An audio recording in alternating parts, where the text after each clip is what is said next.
여러분 여전히 반갑습니다. 오늘도 하나님의 은혜 가운데 최고의 날이 되기를 축복합니다.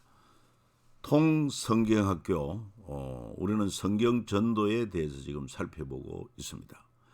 성경 전도라 말은 우리 일반적인 전도의 개념과는 달리 성경을 통으로 이해하고 그 중에 중요한 역사적인 사건들을 가지고 스토리텔링식으로 우리 자녀들이나 또는 믿지 않는 사람들에게 이 얘기할 때 굉장히 흥미진진한 얘기 될 수가 있고, 그래서 성경에 관심을 갖게 하고 바로 복음의 핵심, 성경의 중심 인물 되는 예수 그리스도를 소개하고 구원의 길로 초대할 수 있다. 그래서 성경 전도라 이렇게 일컫고 있습니다. 그러기 위해서는 성경을 통으로 이해하는 이런 관점이 꼭 필요하다 하는 것을 염두에 두면서 우리는 다음 과정을 진행하도록 하겠습니다. 오늘은 통성경학교 제40과 디아스포라 유대인과 페르시아 제국. 그래 디아스포라 이 말을 많이 쓰는데 흩어진 이런 의미를 가지고 있어. 흩어진 유대인. 그리고 그 흩어진 디아스포라 유대인을 이해하기 위해서는 페르시아 제국 이 배경을 알아야 한다. 그래서 그 내용을 우리가 살펴보게 되겠습니다. 흔히 이제 우리가 5대 제국할 때 이집트는 입으로 부족한 제국으로 고대 5대 제국이 들어가지 못했다. 이집트에서 이게 이제 아수르 중심으로 제국이 일어났다가 그 다음에 오늘날의 이라크인 바빌론 중심의 제국이 있다가 그 다음에 페르시아 제국, 오늘의 이란 땅이죠. 그리고 이 제국도 무너지고 지금 그리스 아테네에 있는 그 헬라 제국이 일어나고 헬라 제국도 무너지고 그 다음에 오늘날의 이탈리아도 있는 로마 중심의 제국이 형성되었다. 그래서 이런 역사 가운데 5대 제국과 성경의 배경, 성경의 배경으로 이런 5대 제국의 역사를 알 때 성경의 사건들도 보다도 명확하게 이해할 수가 있을 것이다 하는 것입니다. 그래서 성경과 5대 제국에 있어서 우리는 지난 아수르 제국, 바빌론 제국 이어서 오늘은 페르시아 제국을 공부하게 되겠습니다. 페르시아 제국은 BC 539년 바빌론을 정복하고 그리고 200년의 황금의 제국을 누리다가 BC 333년 헬라의 알렉산더에 의해서 무너지게 됩니다. 영원한 제국이 없다는 걸 기억하셔야 됩니다. 5대 제국의 5가지 포인트, 이 5가지 포인트를 페르시아 제국에도 살펴보면은 제국의 창건자, 가장 유명한 왕이라면 바로 키루스 2세, 제국의 명령, 경영 키워드는 바로 지방화 정책, 이거는 바벨론의 중앙화 정책과 대비되는 것이고, 제국과 전쟁, 이 제국의 유명한 전쟁은 바로 페르시아 전쟁이다. 페르시아와 그리스의 전쟁. 또 제국의 유산, 제국이 남긴 것은 황금의 제국이란 명성을 남겼고 또 디아스포라라는 그런 말도 나오게 된 것이다. 제사장 나라 관점에서 평가할 때 페르시아 제국은 하나님의 그 뜻을 이루는데 지팡이 역할을 했다. 다시 말해서 바벨론 포로에서 귀환해서 성전을 재건하고 성벽을 재건하는 일에 쓰임받은 그런 도구 역할을 했다. 이렇게 볼 수가 있겠습니다. 자, 그러면 좀 보다 더 구체적으로 이제 살펴볼 때 페르시아 제국의 창건자는 바로 키루스 1세, 성경에는 고레스라고 나옵니다. 학명은 키루스.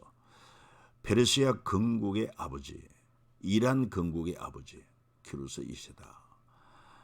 그는 메디아라고 나옵니다. 성경에 메디아와 그 다음에 파사, 페르시아를 통일하여 부유한 나라 리디아까지 점령함으로 말미암아 이 리디아가 왜 부유했느냐? 사금이 많이 나왔습니다.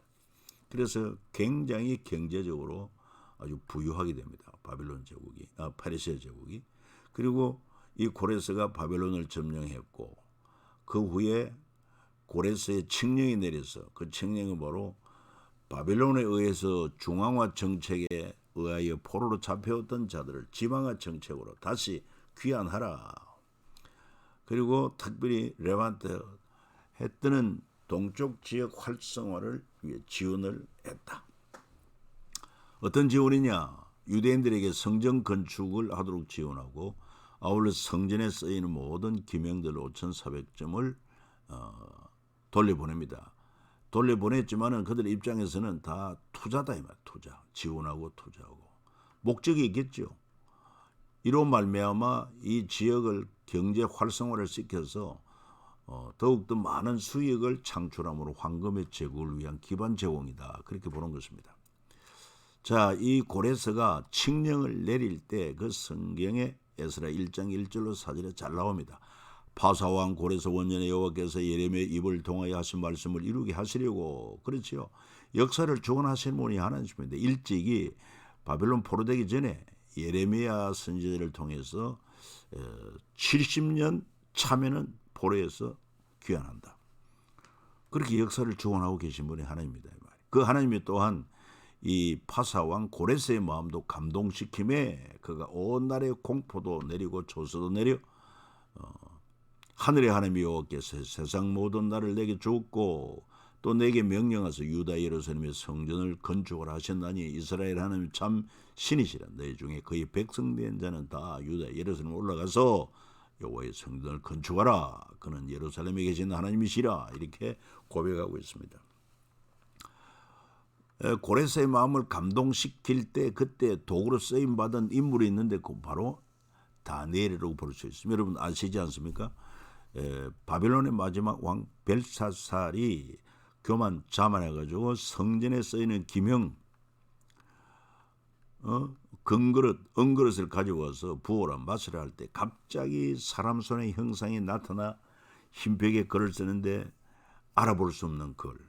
그 사람의 손이 나타났다는 것도 이상한 일이고 그 벽에 글자가 쓰여지는 것도 마치 레이저로 글이 쓰여지는 것처럼 얼마나 기질초풍을 했겠습니까?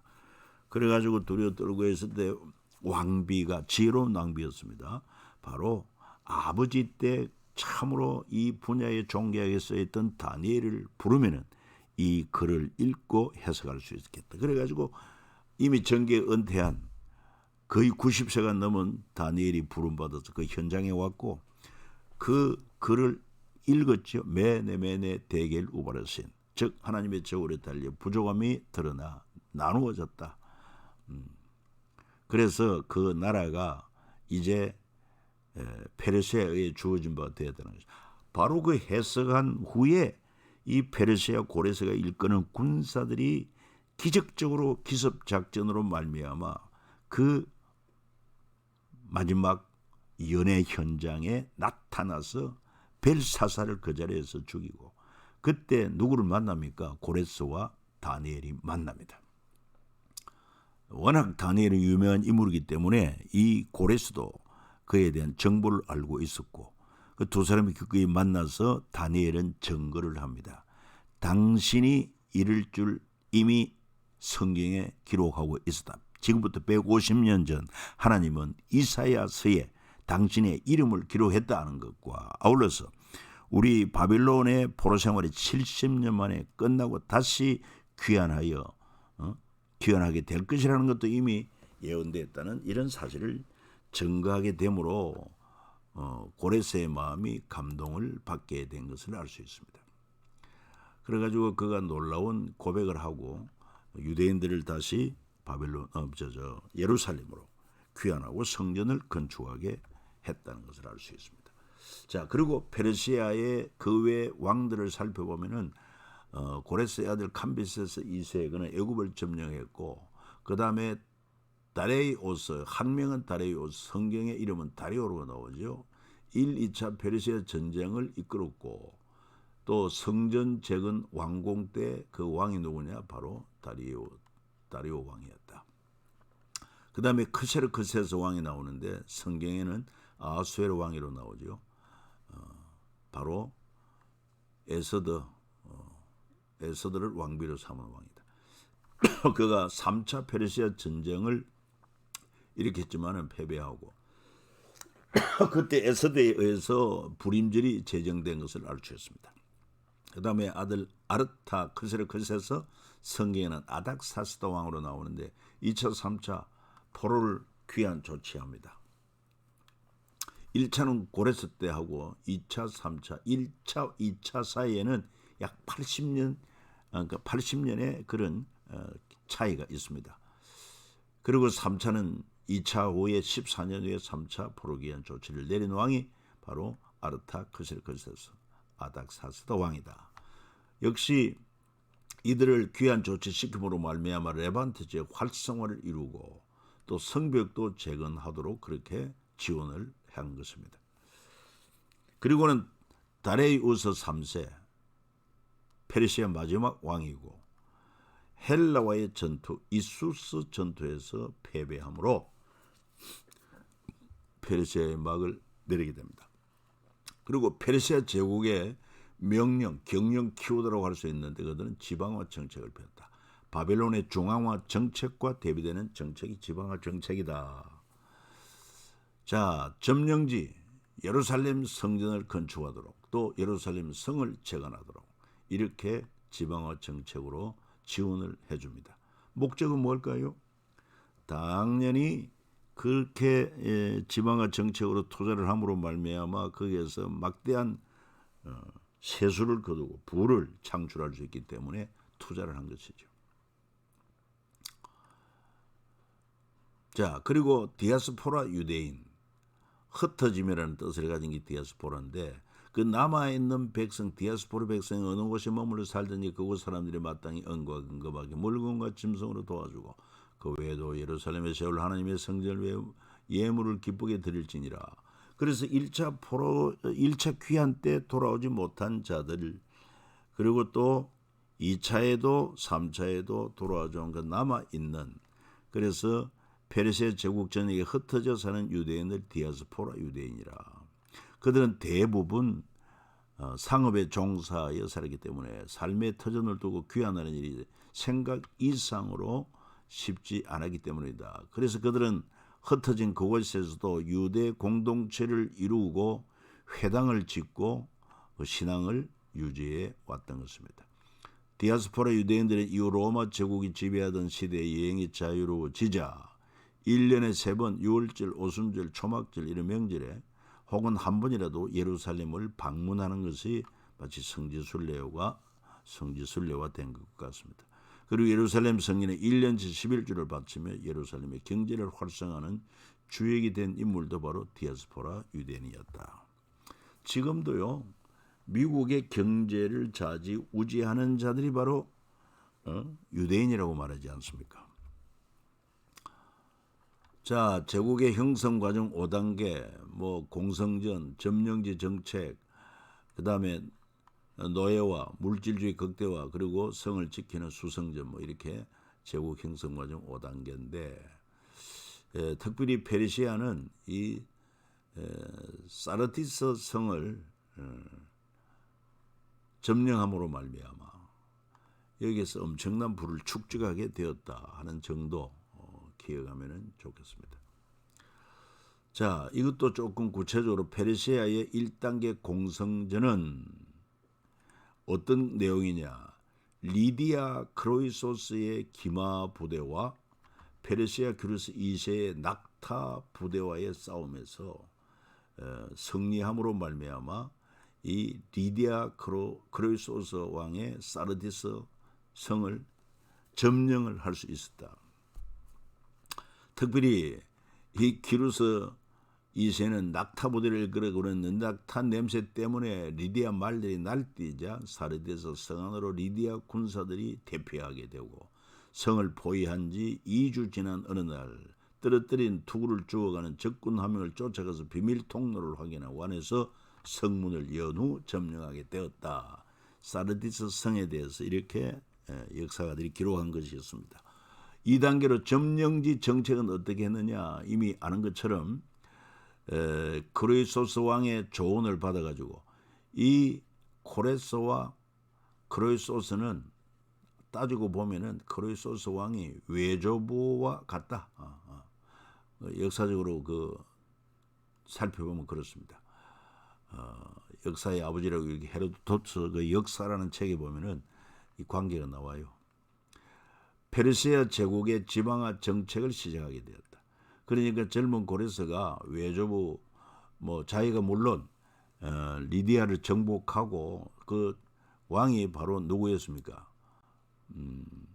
왕이 외조부 크레소스 왕이었습니다. 그런데 이 왕을 죽이지 아니하고 정복했지만은 우대를 해줍니다. 또 자기 외조부입니다.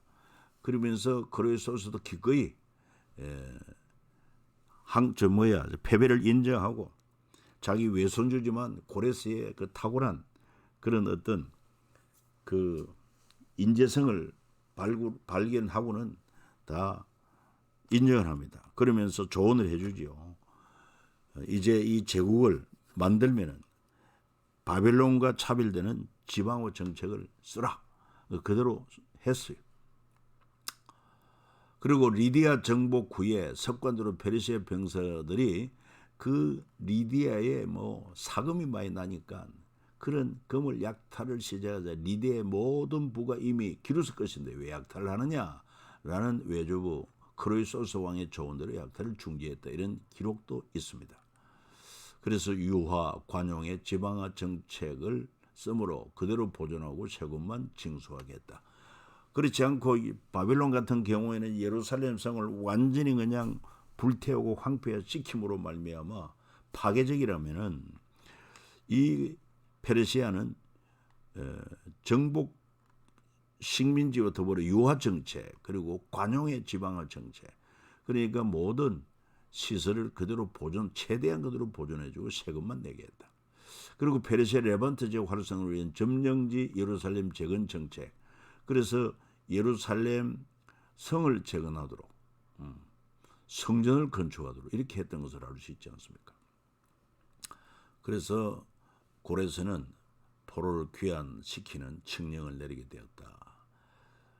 그래서 1차 귀환하면서 5,400점의 성전 기명을 반환해 주므로 유대 절기가 시작이 되었고 예루살렘 성전을 재건하도록 지원함으로 유대 경제가 활성화되고 이 페르시아 제국 입장에서는 세금 정책을 성공하게 되고 그리고 또한 사내들인 공회가 설립되므로 유대 자치기구를 통한 안정적 식민지 운영이 가능하게 되었고 예루살렘 성벽 재건함으로 세계 상권 유입화 두로 상인들이 입점하게 되는 그런 환경이 조성되었다.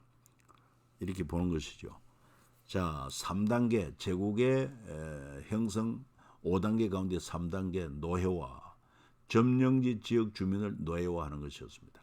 아수에로 왕 때 유대 민족 말살 계획이 세워졌던 것을 알 수 있죠. 물론 모르드게의 계략이지만 그리고 다리우스 바벨론 반란 진압과 조피로스 이 다리우스 왕 때 바벨론이 한때 또 이 반란을 일으켜서 페르시아 제국을 대항했지만은 그 진압하고 조피로스 하는 이런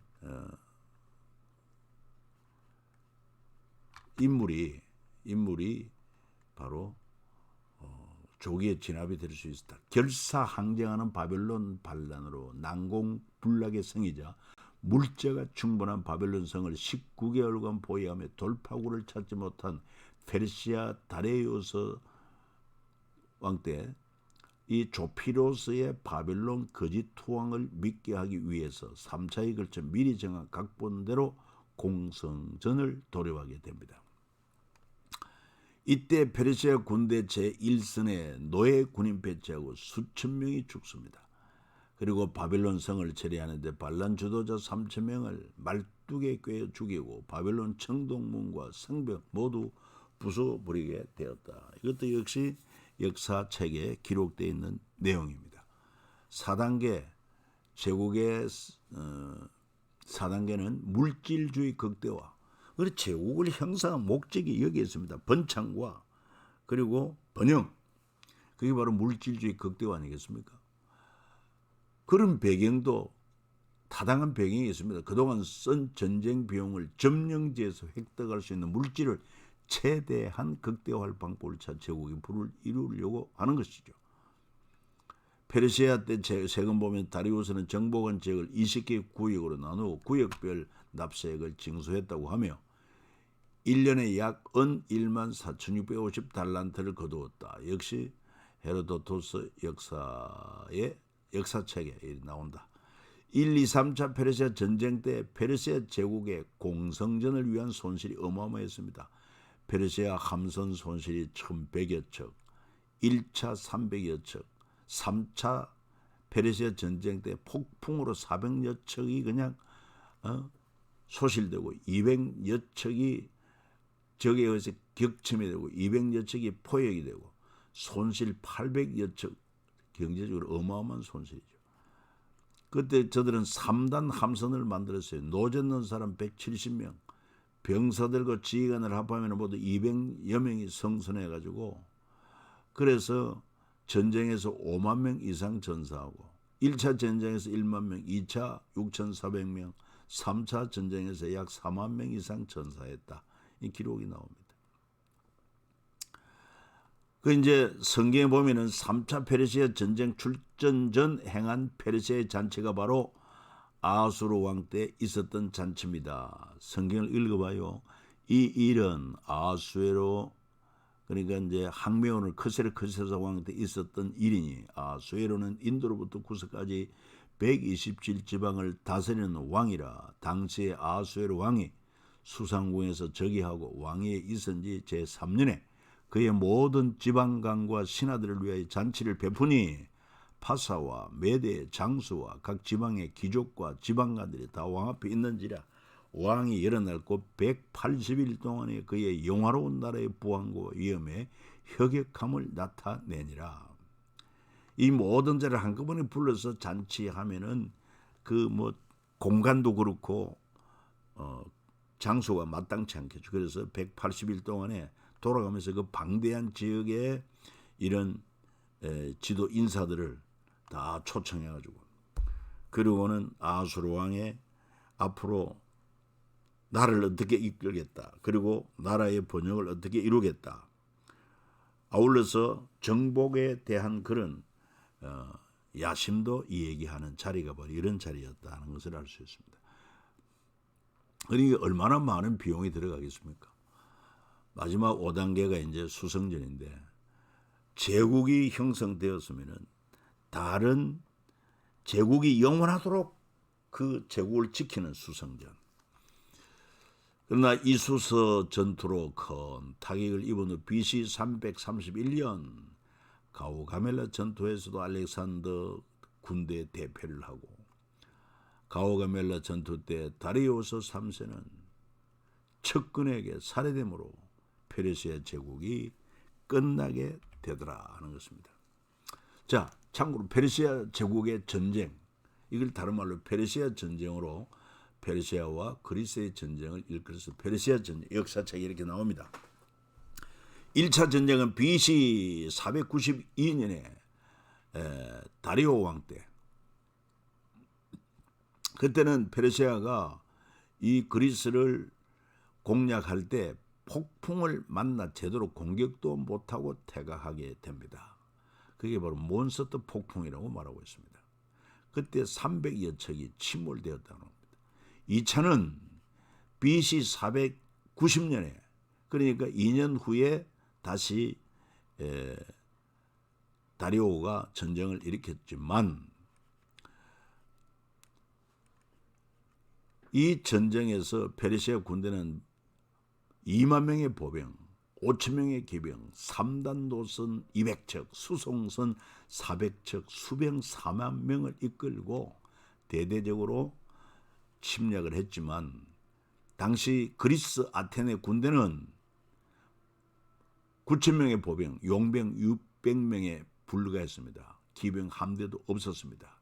그래가지고 페르시아와 그리스가 일명 마라톤에서 전투를 벌였는데 페르시아군 6,400명, 아테네군 192명 전사함으로 아테네가 승리합니다. 아테네 승리 요인이 뭐냐? 아테네 장군 밀티아데스가 이끈 전투 장소 마라톤의 평온 때문이었다. 그러니까 완전히 배수진을 친 것입니다. 뒤에 더 이상 물러설 수 없는 그런 절벽과 강처럼 이제 우리는 여기서 물러서면 더 이상 갈 곳이 없다. 그러니까 죽기를 각오하고 싸우는. 그래서 이 페르시아군 6,400명이 어마어마한 약 6만 5천 명 이런 페르시아 군대를 대항하여 승리할 수 있었다. 거기에서 페르시아군이 6,400명이 전사하고 아테네군은 192명밖에 전사하지 않았다. 그래가지고 2차 전쟁도 페르시아가 패배하고 3차 전쟁을 일으킵니다. 그때 왕은 누구냐? 이제 왕이 바뀌어서 아수에르 왕이 되었어. 그래서 페르시아의 그전의 덕 아수에르 왕과 그리스 도시국가 연합, 그러니까 아테네 포함한 도시국가가 연합한 장군이 누구냐? 데미스토클레스인데 페르시아는 역사상 가장 많은 군대 약 70만 명을 이끌고 출격했다는 것입니다. 그러나 그리스도 아테네에서 은광이 발견된 후 아테네 해군을 구축하며 페르시아 침공을 대비했습니다. 그래가지고 드디어 BC 480년에 그러니까 2차 전쟁 후 10년 지나서 3차 전쟁이 발발했는데 살라미아 해전 때 페르시아 함선 800척과 그 다음에 그리스도 도시 국가 연합도 아테네 은광이 발견됨으로 말미암아 경제적인 여유를 가지고 10년 동안 페르시아 침공 대비해 가지고 함선을 많이 만들었어요. 이렇게 싸웠는데 이 수적으로 페르시아의 상대가 안 되지 않습니까? 그럼에도 불구하고 테르모필레 협곡에서 마치 우리 이수신 장군이 저 여수 앞바다 울돌목에서 큰 물살과 썰물 밀물 이용해 오죠. 승리한 것처럼 테르모필레 협곡에서 이제 협곡의 전쟁에서 승리를 합니다. 그리고 스파르타와 레오니다스의 300용사가 또한 생명을 걸고 얼마나 용감하게 싸웠는지. 결국은 이 3차도 실패하고 맙니다. 이 300용사라고 하는 이 영화가 있습니다. 여러분들이 한번 유튜브에 검색을 해서 한번 보십시오. 보면은 그 당시 아수에르 왕의 모습도 볼 수가 있고 그 당시 이 스파르타의 레오니다스가 이끄는 300용사가 얼마나 용감했는가 하는 것도 알 수가 있습니다. 이들이 물론 다 전사를 하지만은 그 통해서 페르시아의 군대의 기세를 꺾어 놓는 그런 계기가 되고 결국은 그리스가 성공하는 그런 기회가 되었다. 자, 페르시아 제국의 유산 남긴 것이 뭐냐? 황금의 제국이라는 명성을 남긴 것. 페르시아 제국의 투자 엄청난 세수 확보로 황금의 제국으로 이렇게 유명했습니다. 황금의 제국 페르시아의 모든 부가 이제는 헬라 제국으로 넘어갑니다. 여러분, 부도 권세도 이용하는 게 없어요. 금불 10년, 권세가 10년 이상 유지되는 것이 없다. 뭐 이런 말이 금불 10년인데 알렉산더 군대의 바빌론과 수사 그리고 페르세폴리스에서 막대한 금과 은, 보물을 획득하게 됩니다. 그러니까 이 바벨론궁, 수사성, 또 이란에 가면 페르세폴리스, 이 당시 이제 그 페르시아의 수도와 같은 그런 곳에서 막대한 금과 은, 보물을 획득하게 되므로 어마어마한 부를 헬라 제국이 획득을 하게 됩니다. 뭐 또 학자들이 이런 걸 계산했는데 1억 6천만 달러, 1억 6천만 달러 같으면 얼마나 되는지 그 화려함에 정신을 잃을 정도였다고 레이몬드 설버그가 그렇게 기록하고 있다는 것입니다. 자, 마지막으로 이제 이 페르시아 제국도 제사장 나라 관점에서 평가할 때 대단한 페르시아 제국도 역시 하나님의 뜻을 이루는 지팡이 역할을 한 것에 불과하다. 성전과 성벽을 재건하기 위한 지팡이 역할이다. 그래서 페르시아 왕 고레스가 고레스 원년에 하늘의 하나님 여호와께서 세상 모든 나라 내게 주시고 내게 명령하사 유다 예루살렘에 성전을 건축하라 하셨다. 그 다음에 2차 귀환을 할 때 나곳 아닥 사스왕 유브라 대강 건너편 모든 창고지기 조서를 내리리 하늘의 하나님 율법학자 겸 제사장 에스라가 물은 너희 구하는 것을 신속히 시행하되 은은 100달란트, 밀은 100그루, 포도주는 100바까지, 기름도 100바까지, 소금은 정량 없이 하라. 그 다음에 3차 귀환은 또 왕의 3년 감독 아사비 소설 그 성전에 속한 영문의 문과 성곽과 내가 들어갈 집을 들보로 쓸 제목을 내게 주게 하옵소서 하며 이거는 이제 성전 건축할 때 그러니까 1차 귀환에 돌아와서 한 것입니다. 그래서 결과적으로 페르시아 제국 200년의 황금의 역사는 결국 하나님의 뜻을 이루는 지팡이 역할을 한 데 있다. 제국은 역사의 주관자가 아닙니다.